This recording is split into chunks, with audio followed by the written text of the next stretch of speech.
Hello बच्चों, आइए प्रश्न को देखते हैं। प्रश्न दिया गया हमें उस दीर्घवृत्त का समीकरण ज्ञात कीजिए जिसकी नाभियां 0 + -1 और उत्केंद्रता 1/2 है।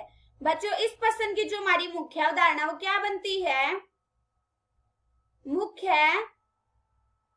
अवधारणा हम जानते हैं बच्चों कि दीर्घवृत्त का मानक समीकरण क्या होता है। हमारा दीर्घवृत्त का मानक समीकरण होता है x की घात 2/a² प्लस में y की घात 2/b की घात 2 बराबर होता है 1। और जब हमारा b बड़ा होता है a से, तो इसमें जो हमारा दीर्घांश है वो कहाँ बनता है? हमारा y अक्ष पर बनता है। और इसमें जो हमारे नाभियां होती हैं, नाभियों के निर्देशांक होते हैं हमारे 0 और be, और यहाँ पे होता है 0 और माइनस के be।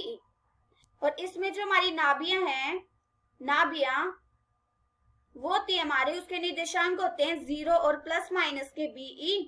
जब हमारा b बड़ा होता है a से, तो इसमें e बराबर क्या होता है? e बराबर होता है वर्गमूल 1 माइनस में a की घात 2 बटे में b की घात 2 के। अब ये देखो बच्चों, हमें क्या दे रखा है प्रश्न में? हमें नाभियां दे रखी है और उत्केंद्रता मतलब e दे रखा है। हमें e बराबर तो दे रखा है 1/2, और क्या दे रखा है? हमें नाभियां दे रखी है, मतलब नाभियां कितनी दे रखी है हमें? 0 और +- के 1।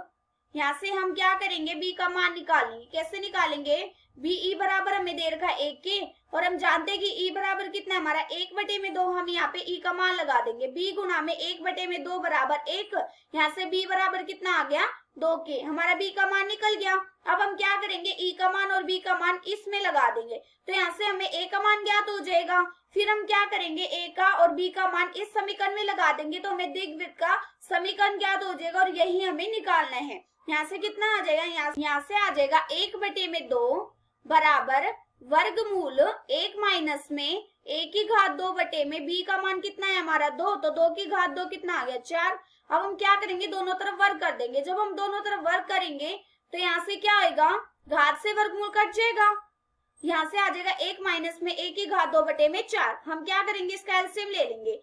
जब हम इसका एलसीएम लेंगे तो यहाँ से कितना आ जाएगा? यहाँ पे तो 1/4 आ जाएगा, और यहाँ पे आ जाएगा 4 माइनस में a की घात 2 बटे में 4। 4 से 4 कट जाएगा। यहाँ से कितना आ गया? यहाँ से आ गया a की घात 2 बराबर 4 माइनस में 1। यहाँ से कितना आ गया? a की घात 2 बराबर आ गया 3 के। अब ये देखो बच्चों, हमें a का मान भी पता है और b का मान भी पता है। अब हम क्या निकाल देते हैं? दीर्घवृत्त का समीकरण निकाल देंगे। कैसे निकालेंगे? हमारा क्या था? x की घात 2 बटे में a की घात 2। a की घात 2 बराबर कितना है हमारा? 3।